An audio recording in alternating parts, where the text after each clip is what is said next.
5 years ago, right, Adam? It's still in work in progress. But if somebody has a question during the presentation, do not hesitate to stop me and we go. Even we are a lot of people, I like to wait. And then before we start with this, and again, an hour and something, maybe at the 40 minutes, I'll ask you to stop, have a drink, and then go back before we go to the field. I'm going to ask some questions first. So put your hands up if you have been coaching for more than 3 years. Okay, keep your hands up if you coach somebody that went pro or college. A kid that went to pro or college. Yeah, if you coach somebody that went to pro soccer or to college, keep your hands up. Good. Keep your hands up if you know how they do it. Yeah, how they did that. What was the formula? What they get that success? You got it? Maybe you need to take this. Okay, because it is plenty of situation, guys, but it is so difficult to understand what's the circuit formula. Everybody has a different formula. So everything I plan here for you is my way to see it after I see the blind spots that Louisiana Soccer has, what we need to improve. The blind spots I ask you from different points, the things that I think that we need to improve from my own experience with you at this on Dynamo, basically. But at the end of the day, what I'm trying to propose here is something like it's always an evolution. Some of the guys that has been like, let's say, 3 years with me, will see some things similar. But every single year, there are things that change, sessions that change, philosophies that change. And that's something that is so important to understand. I'm not coming here with a book and everybody needs to follow the book and 5 years on their own, that's the book. It's not. It's not, okay? So everything I say, even I want everybody to be on the same page, I'm so open to discuss with all of you.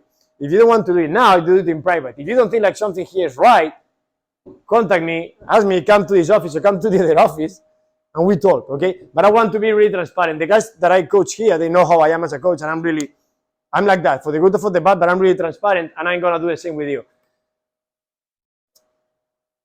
Ideas that today I want, like when you leave here, if you get 3 out of the 4 that I'm gonna show you, I think I'll do a good job. So hopefully you get something.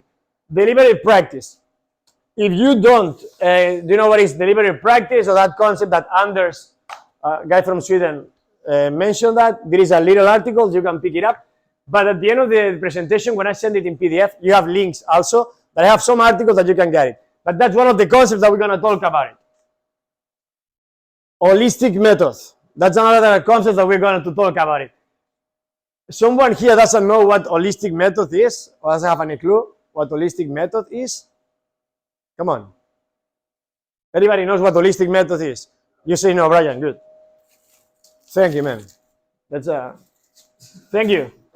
Because I think like there is more than one, but to feel vulnerable like you feel now, it's so important for us to understand as a coach when we go to coach the kids, because they are so vulnerable to us. You're going to ask questions like I did now to your players, and they're not going to answer because they don't want to expose themselves for being vulnerable. So that situation is something that we need to understand.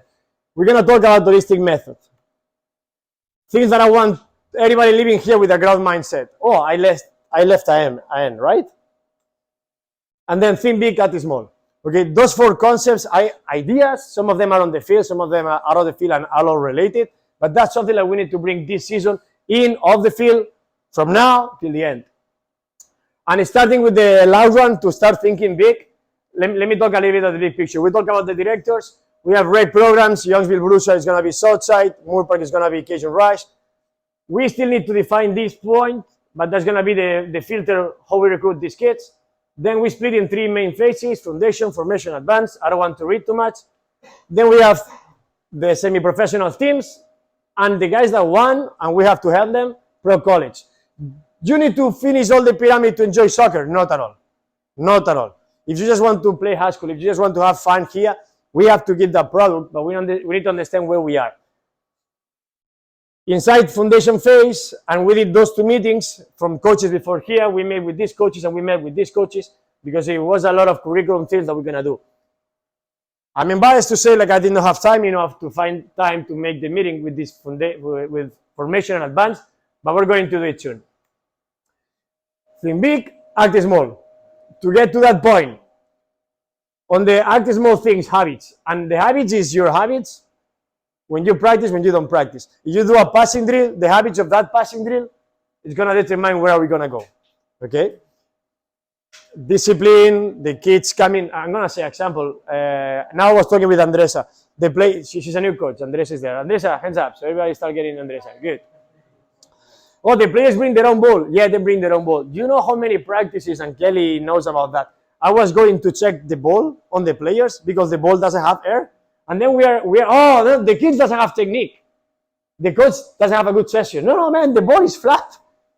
The ball is flat. So can we start habits, standards? Okay, so that's a little example. Deliberate practices. Basically, deliberate, and I'm not good to talk about English and meanings, but I will define as purpose. What's the purpose of your practice? You are doing this drill because of what? Whys. Find the whys behind the things that we do in a practice, okay? And if there is not a purpose, then it's not a good practice. The culture, and I feel like now we are in a great moment. It's a great opportunity for all of us to do that. Like to be accountable with the kids, to be accountable with the coaches, to raise up the standards, because instead of being two guys comparing each other, we decide to complement each other. We decide, like, instead of being like one more club in Louisiana, we want to be the best club in Louisiana. And it's a good moment to create that culture of winning, of competence, or give your best, be better than yesterday. A lot of good things that we can do. So start cultivating that culture day by day, yeah? Act small. And cultivate the love. Jonathan, if anybody doesn't know Jonathan, put your hands up. So, good. Thank you. The first thing, are you tracking the World Cup? Right? The female. Like, those little things, we can ask them to practice. Hey, did you watch the game today? Hey, no, okay, that's enemy. I love what they do. Because what you are doing is cultivate your love to soccer. And if they see your passion for soccer, guess what? They're going to cultivate that. Maybe they don't see soccer at home. But if they find people who admire that love soccer, that's going to be great. Okay, on that big picture, obviously, and that's what I'm doing, separate education coaching meetings with the coaches. If you have a U10, U11 teams, I don't want you get so focused on the scores. I don't want you doing crazy things. I don't want you having players not touching the ball or not playing on the field because you want to win a U10 team. Don't do that. But if you are in the U17, U18, you are in first division, do not play lining at practice and just make sure like everybody's having fun, because that's not the objective. Okay, so that's a little bit, again, it's just be picture, and I'm gonna go like this. I talk quick and I go quick, but difference, like this coach is the same importance for us than this coach. The same. Actually, in development, this one is better. But maybe you have a profile, like you know how to read the game, you know how to manage the game, so maybe you're here. Maybe you need more experience, maybe you're there. Maybe you're a great coach on that age, maybe you're not great in that age. Okay, I don't want you to think like that difference in competitions, it means like these coaches are better. No way. Last season at Dynamo, when I was making all the calls, we have Kelly, we have Phil, we have Ricky, we have Munir, all of them on that foundation, and they were top coaches for us. Just to get a perspective, like everybody's important. But obviously, if we are here on this age and you are coaching the U16, U17, U13, okay, I'm gonna say, okay, the first one who got it, get the second one, yeah? It's Report 1, Dynamo 1, VBB 1, Mandeville 4, Rush 2, Baton Rouge 3, Fire 2. What is that? Oh my goodness! Do you want to give it to someone else? Good. That's the state championship of this season, yeah? That was this season. I think like now we have to be like this, guys. Yeah, I mean, again, foundation, I'm not, but if you are 13s, 14, 15s, I won 10 state championships. Okay, 10 out of 14 next season. We come from 3. Let's go for 10. Let's see where we go. Let's see where we go. But again, something is better than nothing, so let's go for that.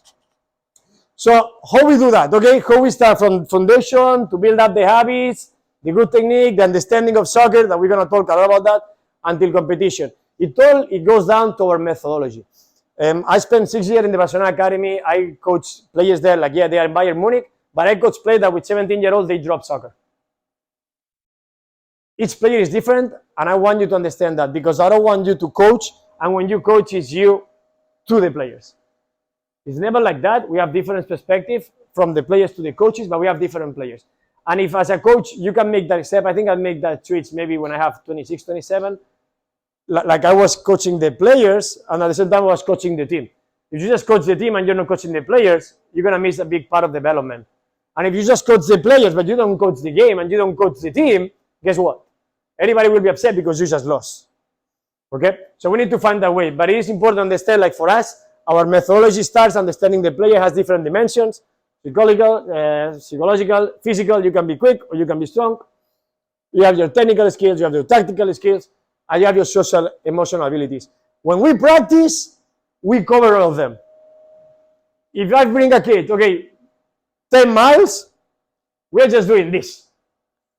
Maybe this, you're gonna get mad, and maybe that because they're gonna say like no more soccer anymore.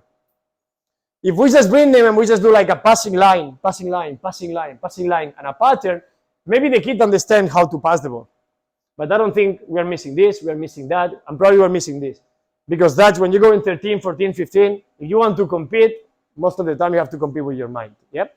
So to understand as a coaches and our sessions that we have to cover everything, it's important to understand like each player is different. So I'm gonna see if I can show you this video quick.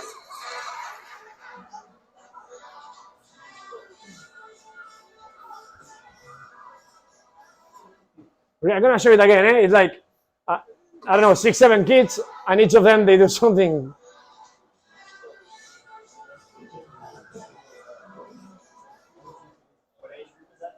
That's U19 Courage next season.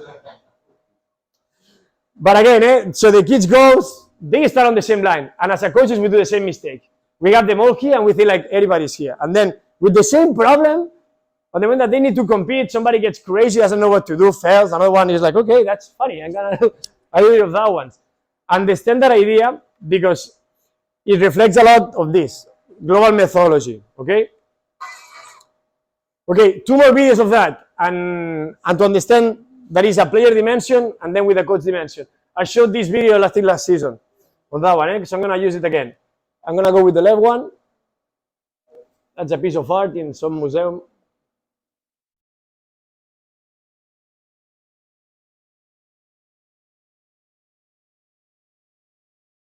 It's amazing, eh?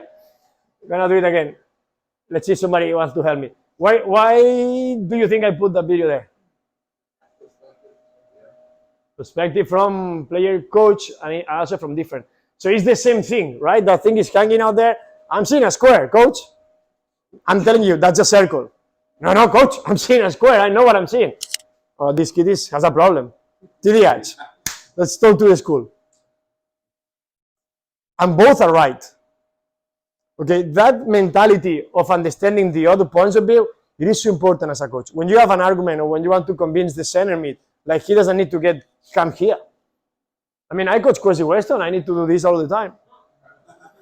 Kwesi, I don't want you to move from central corridor, right or no? No, coach, but I need to check. Ricky, I don't want you to come here and find the ball between center backs. He's seeing something in the field, I'm seeing something different. We need to get a point, understanding like maybe he's right. And understanding like I'm right. If you feel like he's nothing right, again, think about that because most of the times it's always a gray zone that we can find. And it's important to understand. Also, I use that when I put a task. I can give you a possession ball, a possession drill, and you want to do that in attack, and you only can coach that in attack. Speed of play, body position, switch sides, gather them here to find the free space. Or you can do the same drill, and then suddenly you do boom. I'm going to watch the defenders. Are they getting compact? Are they pressing? Who's making the cover? Are they getting balance? The mentality of switching, for me as a coach, is important. You're watching the game. The first 5 minutes, or as a coach, I make sure that we get the intensity, everything is fine. After 4 or 5 minutes, what I do, and Brian, who has been assisting me, is like, I watch the other team. I have to force myself, like, okay, let me see. What they got? 3-5-2. Okay, so Ricky, 3 on the back. We do a lot of times. And I think, like, if we can understand that change of role, player, coach, and in a different ways, it's going to be good for you, and then it's going to be good for the players. That's what we want. And we're going to have better players to win the state championship. Then the other video, that's the B team of Miami. I think now Alba signed, Suarez is about to go, so that's an affiliate team from Miami. Anyway, so I saw that video, and I think it was funny.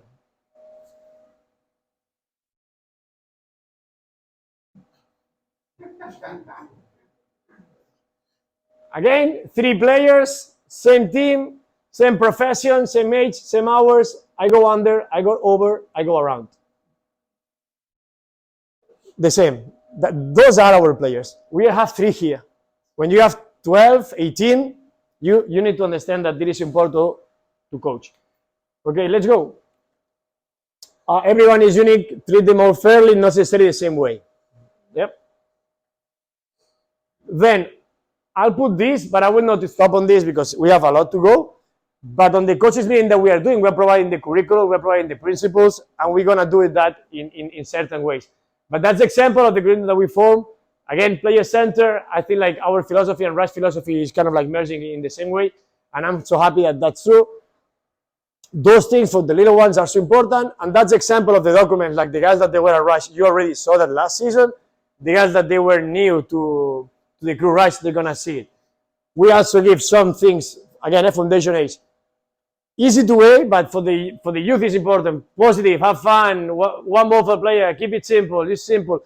I'm going like that, but it's so important. And if we send you that, it's because this is more important, like if you play with 2 or 3 on top. We're not going to go to the field and ask you like to play 2 on the back when a U10 team. We're going to ask you that. And we're going to ask you obviously to avoid this. Do not do a lot of interruptions for the parents to see like how good you are. The players are here to play soccer. They don't play on the street. They don't play at home. So do not take the ball and the playing time from the session. Use the moment like they have to breathe to talk because they want to listen to you, because they want to rest. Okay, those little things. You will have that all in paper, so I'm not here to read all of that. There are principles that we want to share, adaptable. So I adapt all the curriculum that we have last season from Dynamo to this one from Rise. Brave, offensive, and intense. We all agree like that's this thing, offensive, attack oriented. And I'm sure like if we go and sit down with a beer, some of you will tell me, like if you park a little bit the bus, if you go low press, you get your team organized, you have the quick guy on top, you're going to win more games than me trying to do this. And probably you're right. But what we want is to develop the players. What we want is to have better players than the other teams. And the best way to develop a player is doing this. Have them thinking, have them participating. Because to just run, we need to run, don't get me wrong. But to have a team just running, they're not going to get better. They're going to get better running. But they're not going to get better playing soccer. And then they go U18, U19, they want to be recruited, they go to ID camp. First ball, they do like a soft pass with not too many waves. Done. Okay? There are principles, but I will skip that one because at the end I want to do something with all of you together. But understanding like, yeah, we want them accountable, we want them competitive, we want them passionate, physical, technical, tactical. Nothing special there. There are 10 points, like everybody needs to make sure that we respect. Understand the globality of the player, the video of the little ones running. Create a health learning environment, make sure like they feel safe. Because if a player doesn't feel safe when he's practicing, she or he will not learn anything. Okay? Bullying, harassment, somebody is doing something. Do not be blind on that. Do not be blind. Let's act quick. And again, we have a great opportunity to keep the standards. If you don't feel like a player is feeling safe in so many ways, and you can add racism there, you can add like bullying, you can add whatever you want to add there. As a coaches, we have the obligation to act. And if you don't know how to act, come to the directors and we'll help you. Reduce group. If we go to the fields and we see one ball for 20 kids, and it's not the last part of the game where you're doing a scrimmage, I don't think it's a good session. Cognitive skills. Again, I don't want the coaches just like, go, press, jump, shoot, hard, good job. Can we say, head up, find the free player, who is free, where is the space? Do you have a space in front of you? Yeah, why you pass the ball?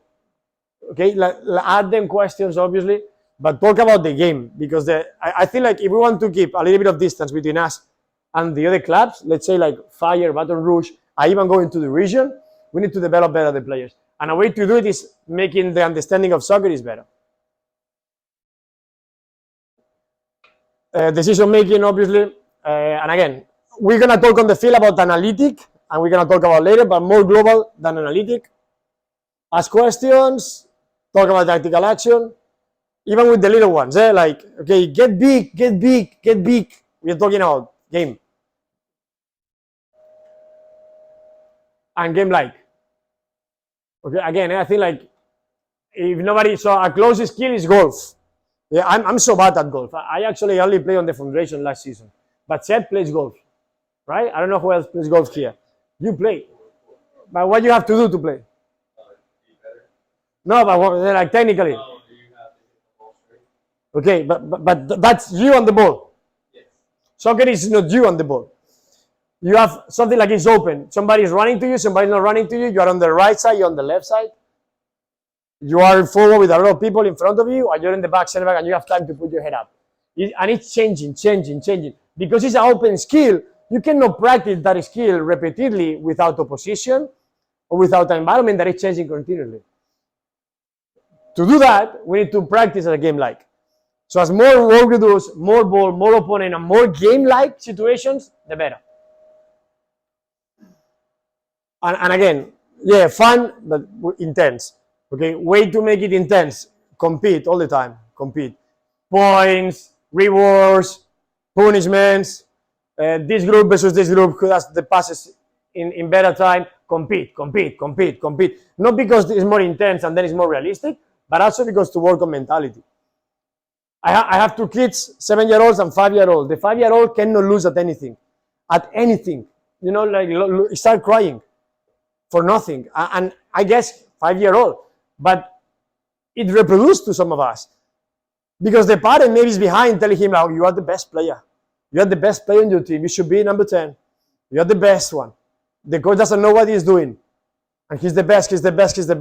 But he's not competing. Because if he's used to compete, he will lose. He will win, he will tie. In practice, in games. And that will make you much better, okay?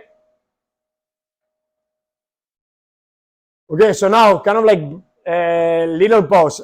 We're good until here? Yeah? Okay, so I'll keep going, yeah, with that pace. Because of the Russians, basically, they start working on the analytic method because that was when they were killing it, you know, in all the sports, they were doing analytic. Okay, like repetition. Just on that close skill. In soccer, we don't translate that really good. Okay, so the global methodology from Paco Cirulo was in the 1982, 1983. They start working that in Spain, then Belgium, then France. And then now expand to all the world. We need to have opponents, we need to have teammates, we need to bowl. As Dave said, one of the principles that we have, and one of the things that he's going to watch as Munir on the report and the evaluation that you have, if the ball is rolling 70% of the time. And as I said at the beginning, there is no secret formula. But we need to head to this side. If you are in this phase, U9, U10, U11, U12. If you are 13s and up, we need to come here. Okay? We need to come here. And I will try today now to explain the difference between that. Because if you are a U10 coach and you are doing this thing, it's fine for us. If you are a U16 coach and you are doing this thing, it's not that great for us. Okay? So I will try to explain the difference. First, with direction. I'll go for the markers.